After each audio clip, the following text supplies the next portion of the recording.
Mirë, do të lidhem me zotin Fatmir Shaolli për të komentuar patjetër aktualitetin në Kosovë, por gjithashtu edhe protestën e fundjavës në Serbi. Zoti Shaolli, të përshëndes, faleminderit. Përshëndetje Lere dhe juve. Paraprakisht doja të të pyesja mbi informacionin që ke rreth personave të cilët duket se tashmë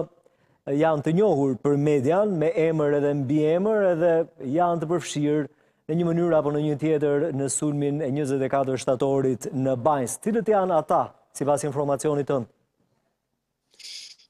Po, Ilir, natyrisht që zyrja jonë në Beogradi përcjell këtë çështje dhe ata terroristat të cilët ishin sulmin e Banjskës këtu në Kosovë, tash po e ruajnë kabinetin dhe pikërisht janë disa prej tyre këta dy që ju tani paraqitet dhe pra janë dy personat edhe njëherë me ndihmën e regjisë. Po, janë dy persona të cilët janë të veshur me këmishën jeshile apo jo?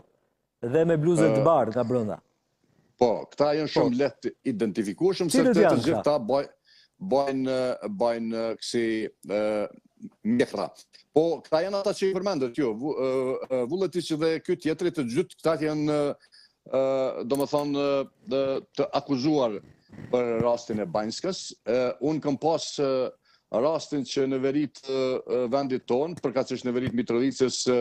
t'i shoh këta dy më herët derisa ishte edhe Radojčić këtu në Kosovë, dhe di që kanë pas dhe kanë kryer shërbime speciale për shtetin e Serbisë, dhe tash po shifet qartazi që ky grup për cilën presidenti serb pohonte se nuk e din kush janë e të tjerë, janë pikërisht njerëzit të cilët po e ruajnë Vučićin nga qytetarët, studentët, intelektualët në Serbi të cilët po protestojnë ditë për ditë. Zoti Shaolli the, kryenin punë të veçanta, çfarë duhet keni parasysh me këtë? Po pikërisht kanë kryer ato punët për cilat pastaj po përgatiteshin për këtë shëlmin terrorist të Banjska, por këta janë banorë të Mitrovicës Veriut, të gjithë këta kanë letër njoftime të Republikës Kosovës dhe janë qytetarë të Republikës tonë, dhe në atë periudhë këta kanë pasur ushtrime të ndryshme për forcë, për qëndrueshmëri në Kopaonik, dhe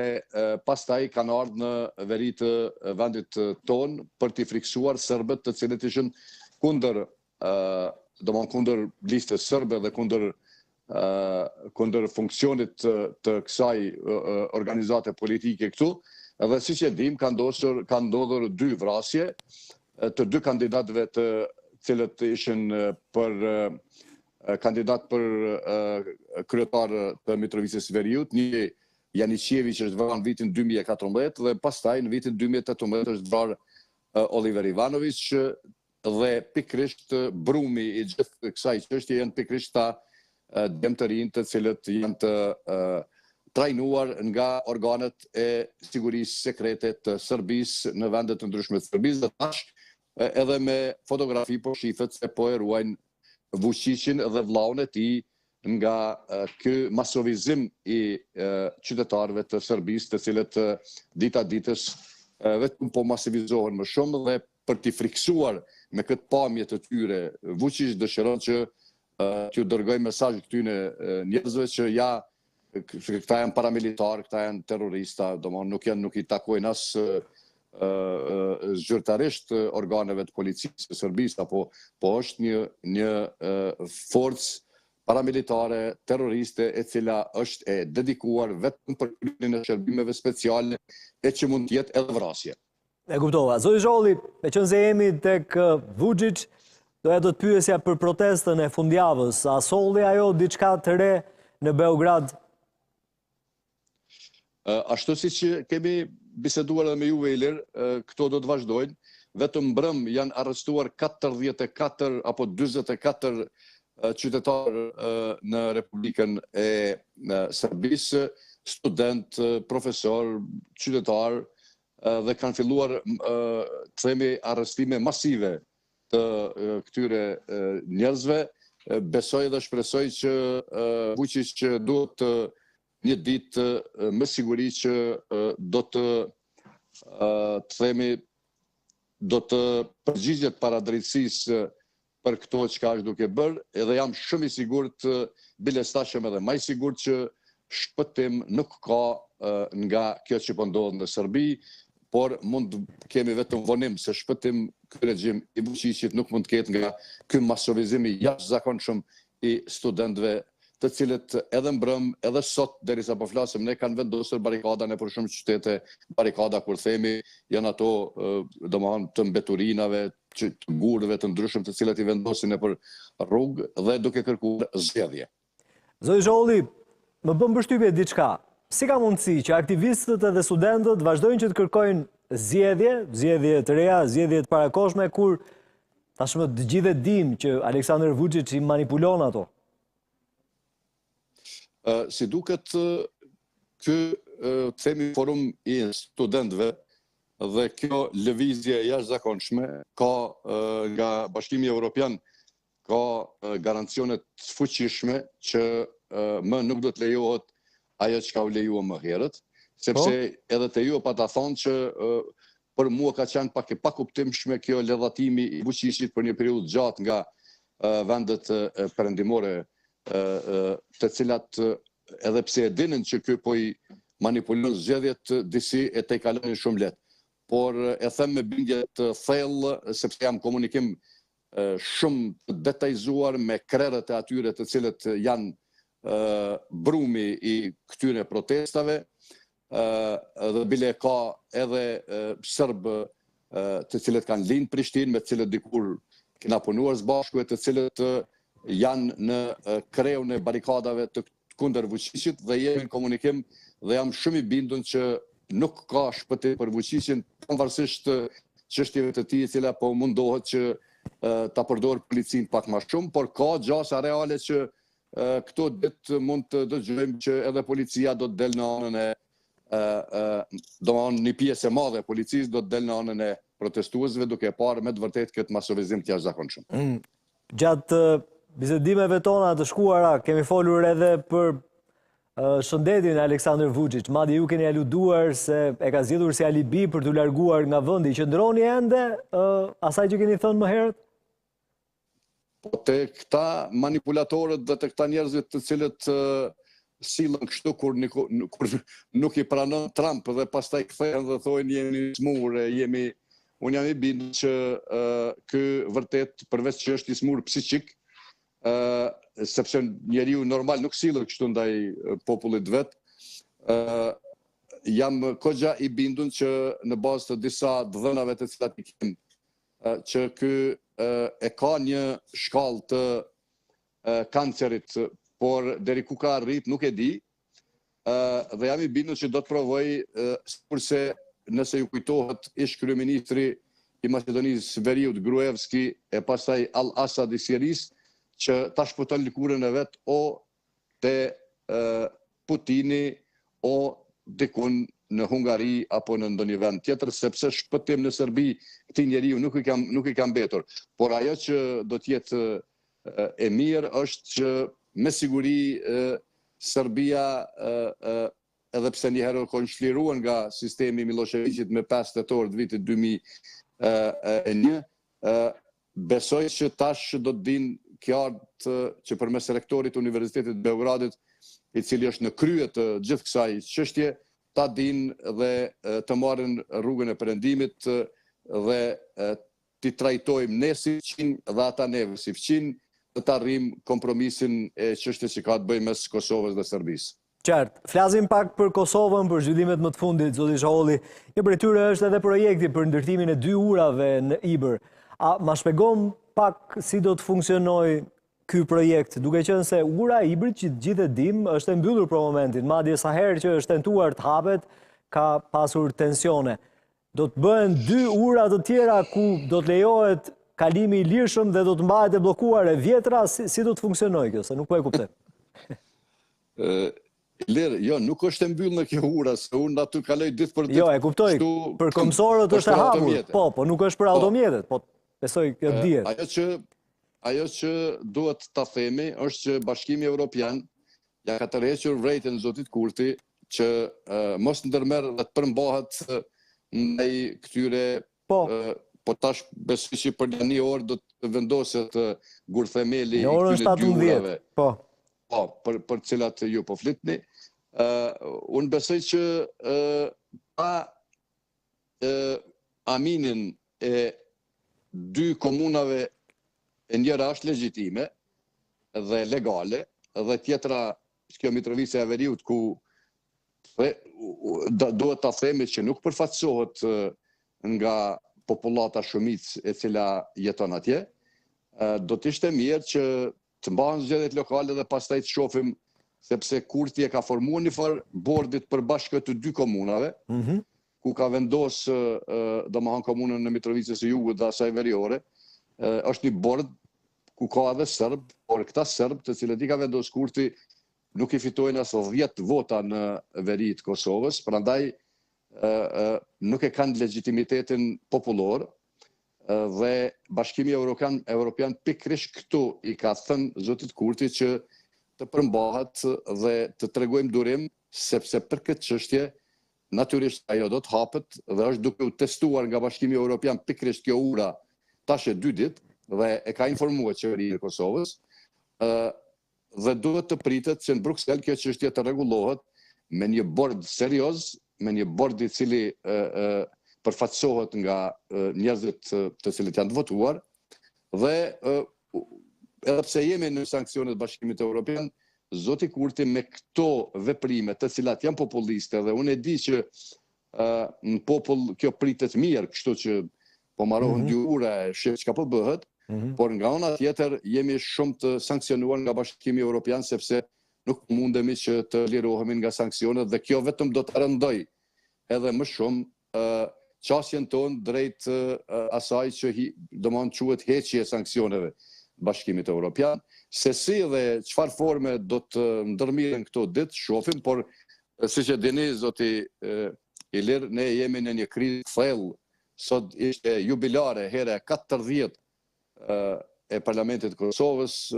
dhe ne përsëri jemi aty ku kemi qenë me njëherë mas 9 shkurtit. Ke bajtur rekorde gjatë saj periudhe. Cila ka qenë seanca më e shkurtër? Më ke premtuar që do ta çosh në rekordet Guinness. Po, është thye rekordi. Po? Të lajmërova privatisht kështu një ditë, thash që e thyem para një 3 seancave, derisa ishte 2 minuta e 2 sekonda, seanca ajo 37 sa di unë, në mbaj mend, ka qenë 1 minutë e 38 sekonda. Kjo është rekordi i fundit. Dhe kjo, po. 1 minutë e 30 sekonda. Qartë. Dëshmon kështu, por ajo që mund ta themi për juve është nesër presidenti i Kosovës i ka ftuar veç të gjithë liderët e partive politike parlamentare, që të provoj edhe njëherë të gjej një metodë, a ka mundësi që dalim nga ky ngërç. Nga ana tjetër, sot vetvendosja ka partia e cila ka dalë e para në këto zgjedhje, ka paralajmëruar se do të dërgojnë në gjykatë kushtetuese pyetjen se pse nuk po votojnë këta deputetët e tjerë, dhe është kjo kushtetuese dhe nëse kështu vazhdojmë ky cikël i këtyre çështjeve, për arsye se gjykata kushtetuese vonon me nga 45 ditë din të vonoj vendimet, ne Ilir mund të shkojmë pension unë edhe ti duke pritur apo zgjedhëm kryetarin e kuvendit. Kështu që kemi nisur në fakt edhe mund të ndodh, po për te shakave se në fakt nuk është përqeshur as pak takime nga Kurti, takime nga Osmani, siç e the, do të ketë edhe një tjetër, dakord, përqasja është shumë pozitive, po sa bëhen këto takime për të zgjidhur ngërçin, se të gjithë tani e dim, ju ndoshta edhe më shumë se sa unë, që ngërçi politik zgjidhet kur dikush lëshon diçka nga vetja apo jo. Dhe në radhë, duke qenë se është edhe forca më e madhe, është vetvendosja. Ajo duhet të josh, le të themi, opozitën, edhe pse ajo ta bëj pjesë të qeverisë së saj nëse do të qeverisë. A ka sinjale për këtë apo Kurti vazhdon që të jetë tek e njëjta linjë, që të kuptojmë deri kur do zjas ngërçi? Jo, definitivisht Kurti ka vendosur që kështu të shkel të gjitha akt vendime të gjykatës kushtetuese, mos të lajmërohet prokurori, domethënë mos të detyrohet askuj ta mban vendin e kryeministrit edhe pse nuk ka të drejtë, shumë çështje tjera që janë bërë shkelje flagrante dhe e kemi vendimin e të gjitha partive politike opozitare, të cilat kanë pohuar se pa marrëveshje politike nuk mund të votohet dikush, se s'ja ka borx askush kurtit t'ja votoj Albulena Haxhiun. Kurse ky insiston në këtë çështjen që ka të bëjë domethënë me votim të fshehtë dhe përbes unë përveç nëse ky ka disa vota të listës serbe, se të shqiptarët nuk ka vota të cilat mundet me marrë si në formë të fshehtë, si në formë të hapur. Por nëse ka ndonjë marrëveshje me listën serbe për këtë votë e fshehtë që dikush t'ja votoj, 3-4 deputet t'ja votojnë këtë Albulena Haxhiun, kjo mbetet të shihet nëse shkojmë në konceptin e kësaj që ai po e quhen votimi fshehtë, edhe pse aktvendimi i gjykatës kushtetuese e thot qartë e zezë mbi të bardhë, ku thot se ashtu siç ka filluar procesi i votimit, ashtu duhet përfundoj. Pra, procesi i votimit ka filluar i hapur dhe ashtu duhet, se nuk pranohen forma të tjera. Ndërkohë, vetëvendosja ka vendosur këtë çështje ta ndryshoj pa miratimin e partive tjera politike, dhe këtu është thyrja e shkelja domethënë kushtetuese. Ky po insiston në këtë çështje, prandaj unë besoj që por kur i pyeti këta profesorët e çështjeve që kanë të bëjnë me këto njohuri dhe ish kryetarin e gjykatës kushtetuese, pastaj edhe njerëz të tretë të cilët janë gjykatë kushtetuese, kur i pyeti se cila është rrugë dalja, a mund të shkojmë në zgjedhje? Thotë jo, nuk mund të shkofim asnjë zgjedhje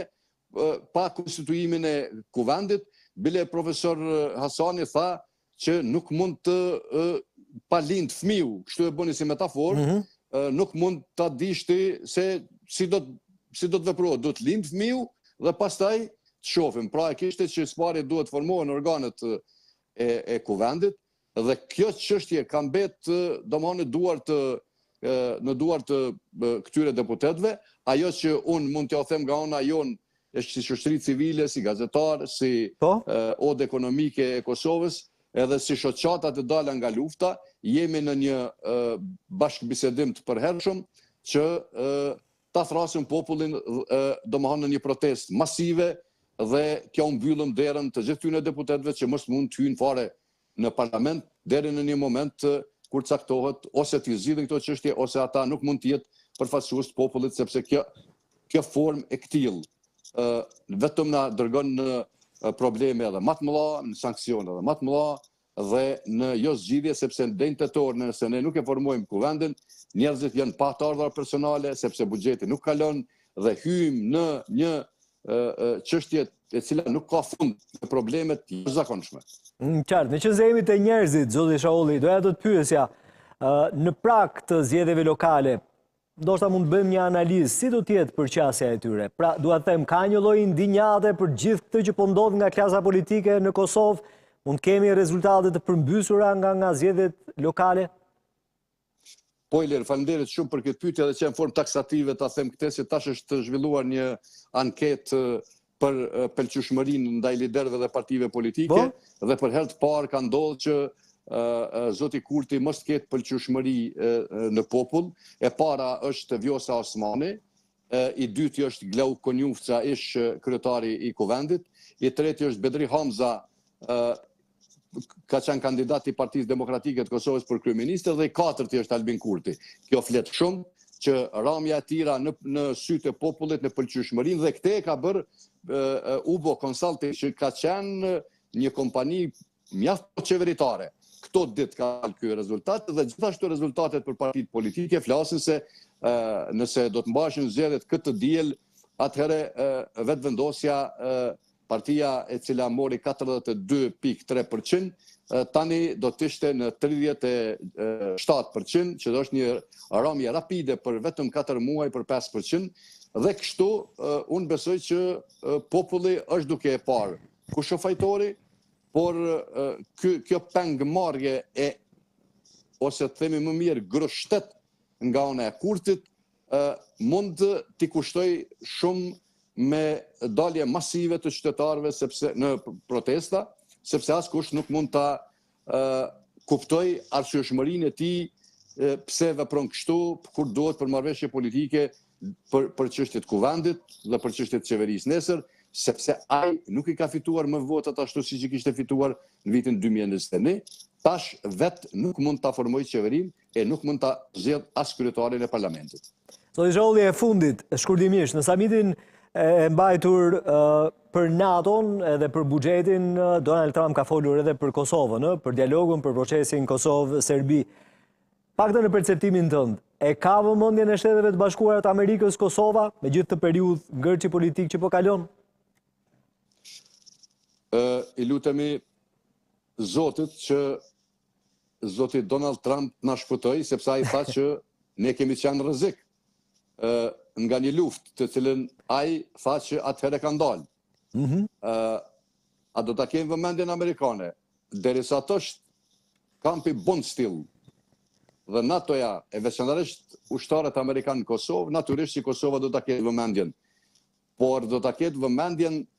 ndaj popullit e jo ndaj liderëve të cilët janë në embargo të Shteteve të Bashkuara të Amerikës. Qartë. Zoti Zholli, faleminderit shumë. Faleminderit e për juve, Ilir. Përshëndes.